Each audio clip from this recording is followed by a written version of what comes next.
Beaucoup de chefs d'État africains qui ne m'aiment pas, ils sont très nombreux, qui ne m'apprécient pas, peut-être parce qu'ils sont jaloux, peut-être aussi nous sommes de tout cœur avec tous les peuples qui luttent pour la justice, pour l'égalité, pour le bien-être.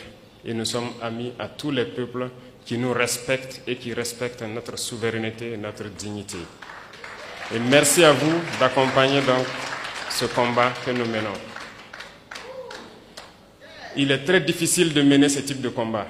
Et je sais que vous le savez mieux que moi. Voir l'Afrique se réveiller, c'est un cauchemar pour certains. Mais pourtant, l'Afrique est en train de se réveiller. Et l'Afrique va se réveiller.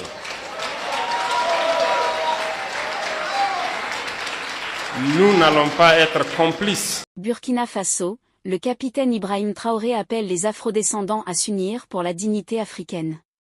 Lors d'une rencontre marquante, le capitaine Ibrahim Traoré a exhorté les afrodescendants à s'engager pleinement dans la lutte pour la dignité du peuple africain. Les 700 participants venus de divers horizons ont exprimé leur soutien aux dirigeants burkinabés et ont réaffirmé leur volonté d'investir et de s'installer durablement au Burkina Faso. Un combat pour la liberté et la dignité du peuple noir. Le capitaine Traoré a rappelé que la bataille menée par son pays dépasse les frontières nationales. Notre lutte n'est pas seulement celle du Burkina Faso, mais celle de toute l'Afrique. Nous combattons pour l'homme noir, pour sa dignité et pour le bien-être de nos peuples. Il a insisté sur la nécessité d'un engagement collectif et durable afin d'atteindre une véritable libération du continent. Des mesures concrètes pour faciliter le retour des afrodescendants.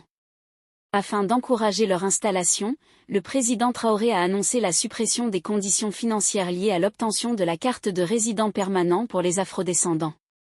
Il a également présenté les nombreuses opportunités d'investissement disponibles au Burkina Faso dans plusieurs domaines, soulignant que ces initiatives doivent profiter à la fois aux investisseurs et aux populations locales. Il a qualifié ces 700 visiteurs de « véritables ambassadeurs du Burkina Faso ».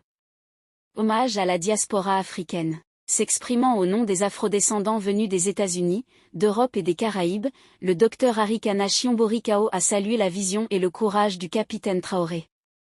Elle a reconnu en lui le premier dirigeant contemporain à avoir officiellement invité la diaspora africaine à revenir à ses racines, reprenant son appel emblématique « Back to your root ».